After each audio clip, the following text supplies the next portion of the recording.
Most gardeners spend April planting the same predictable crops everyone else chooses, and then feel disappointed when their summer harvest turns out just average. But the real difference comes down to strategy.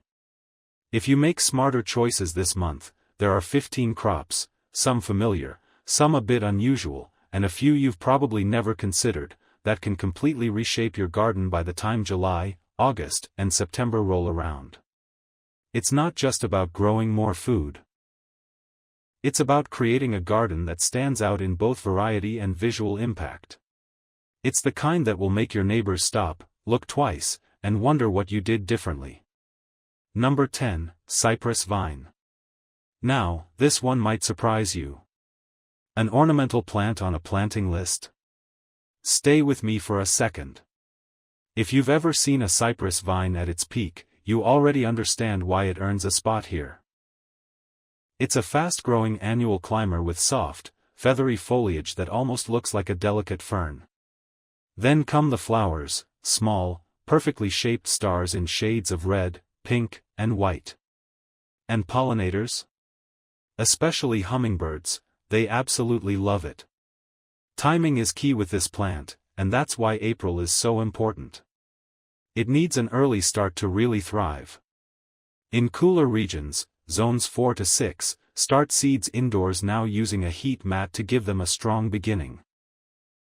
In warmer areas, zones 7 to 11, you can sow seeds directly outside once nighttime temperatures stay consistently above 50 degrees Fahrenheit. Once it gets going, this vine doesn't hold back. It climbs quickly and eagerly, covering fences, trellises, and arches, turning empty vertical space into something lush and eye-catching all summer long. If you're looking for simple vertical gardening ideas, low-maintenance flowering vines, or beginner-friendly plants that attract pollinators, cypress vine is an excellent choice to add to your April planting list. Number 9, Roselle. If this plant is new to you, this is one you'll want to pay close attention to, because Roselle is easily one of the most rewarding and unique crops you can grow at home. It belongs to the hibiscus family, so right away, you know it brings beauty to the garden. The plant itself is striking, adding bold color and presence to any garden bed. But the real magic is in what you harvest. After the flowers fade, the plant produces fleshy, ruby-colored calyces around the seed pods. That's the part you use, and the flavor is something special. Think of it as a mix between tart cranberry and floral hibiscus. From these, you can make refreshing teas, homemade jams, syrups, and vibrant drinks, all packed with natural antioxidants. Timing matters with Roselle, especially because it thrives in warmth and needs a long growing season.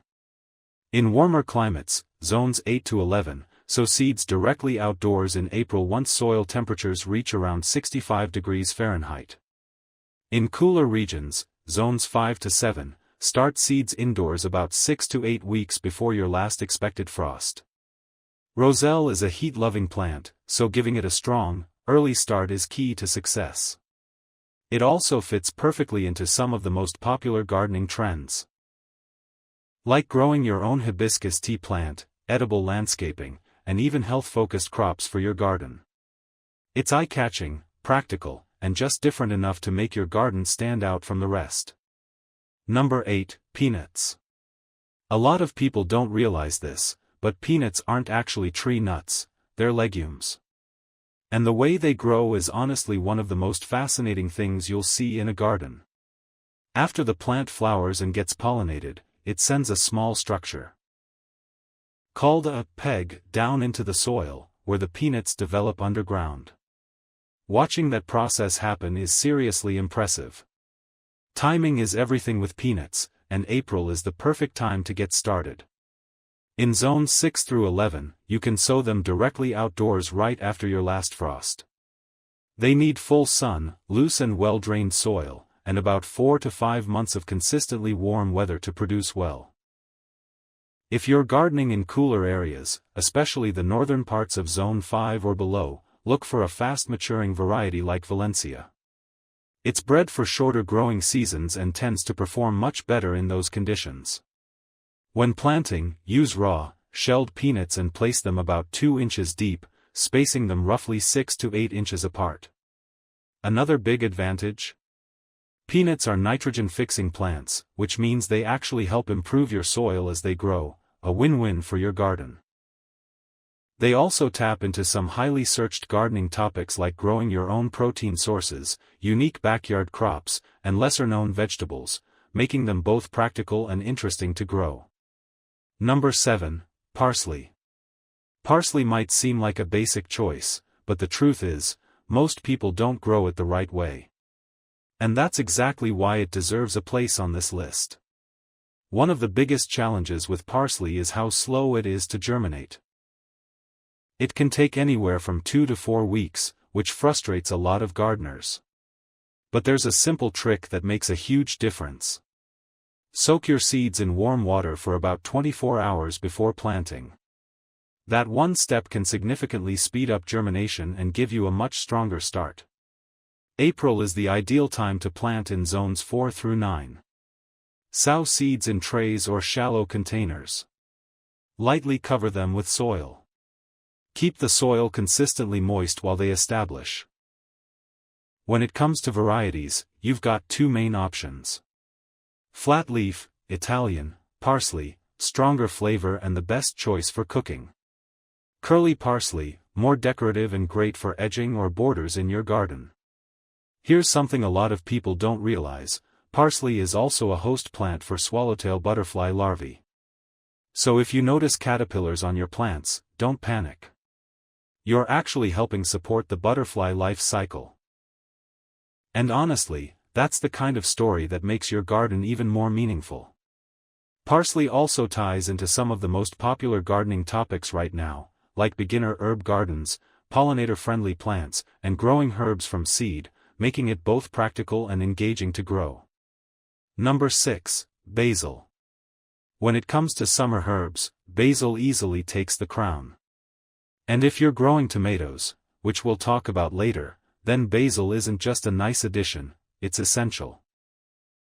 Getting your timing right makes all the difference. In zones 4 through 7, start basil indoors about 4 to 6 weeks before your last frost. In warmer regions, zones 8 to 11, you can sow seeds directly outside once soil temperatures reach around 60 degrees Fahrenheit. Now here's the key to keeping your basil thriving all season long: regular pinching. As soon as you see flower buds starting to form, remove them right away. If you let basil go to seed, the flavor weakens and the plant slows down its growth.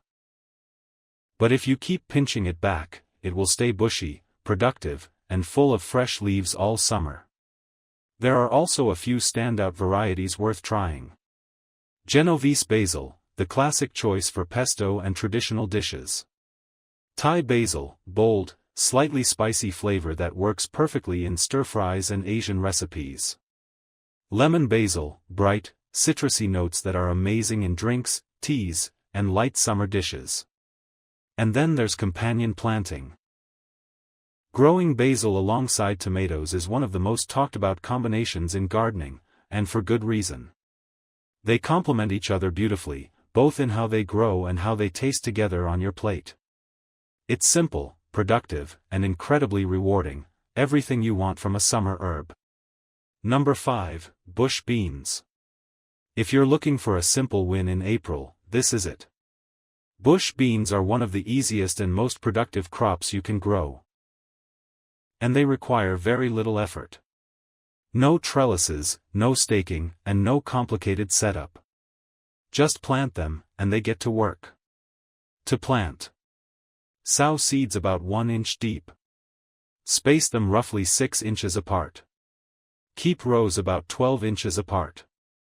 In just 50 to 60 days, you'll already be harvesting. Now here's the strategy most home gardeners overlook: succession planting. Instead of planting everything at once, sow a new row every 2 weeks. This way, you won't end up with one huge harvest all at once followed by nothing. Instead, you'll enjoy a steady supply of fresh beans from early summer all the way into August. When it comes to varieties, Blue Lake 274, a dependable, high-yield classic. Provider, ideal for cooler or unpredictable spring conditions, and it can germinate in soil temperatures as low as 50 degrees Fahrenheit. For zones 4 through 9, April is the perfect time to plant. In hotter regions like zones 10 and 11, it's better to finish your spring planting before the intense summer heat arrives. Bush beans are fast, reliable, beginner-friendly, and highly productive, making them one of the smartest choices you can add to your spring garden. Number 4. Cucumbers. If you're planting cucumbers this April, it helps to know that not all varieties are the same. Choosing the right type can make a huge difference in how well they perform. Here are 3 standout options. Tasty Green, a Japanese-style slicing cucumber. Long, slender, nearly seedless, and incredibly productive when grown on a trellis. Space Master 80, perfect for small spaces. This compact variety thrives in containers, making it ideal for patios or balconies. Armenian Cucumber, a true heat lover. Technically a melon, but used like a cucumber. It handles high temperatures far better than most standard varieties. Timing is important. In zones 5 through 9, sow seeds directly outdoors in April once soil temperatures reach around 60 degrees Fahrenheit. Cucumbers grow quickly, many varieties are ready to harvest in just 55 to 65 days. One of the best things you can do is grow them vertically. Using a trellis doesn't just save space, it also improves airflow, helps prevent disease, and makes harvesting much easier. Whether you're working with a backyard garden or a small balcony setup, cucumbers are a versatile and rewarding crop that fits into all kinds of growing spaces. Number 3. Pumpkins. Starting pumpkins in April might feel a little early, but that's exactly the point. These fall favorites need a long growing season, anywhere from 90 to 120 days depending on the variety, so spring is the perfect time to get them going. Here's a pro tip for faster germination. Lightly nick the edge of the seed coat with a nail file before planting.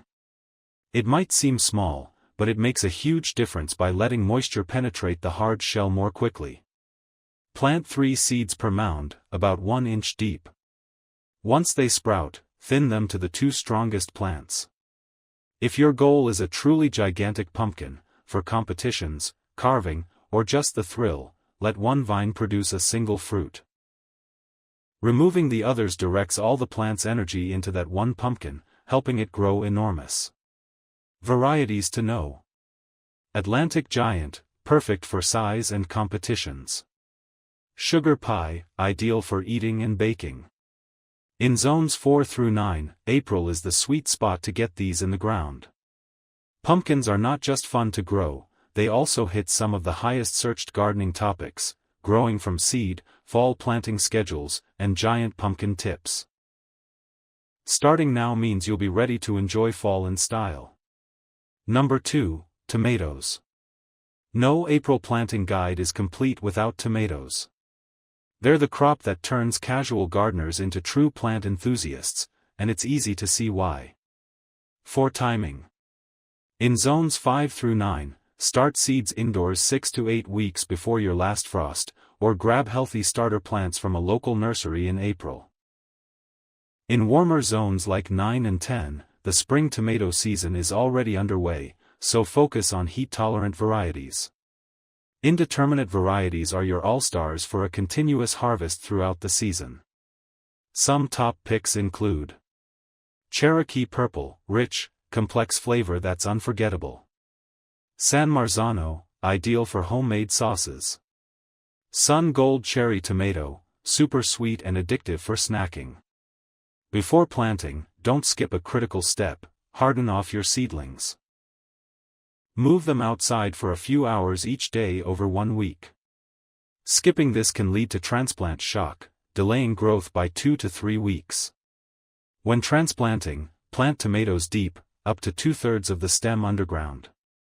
This encourages new roots along the buried stem, resulting in a stronger, more drought-tolerant plant.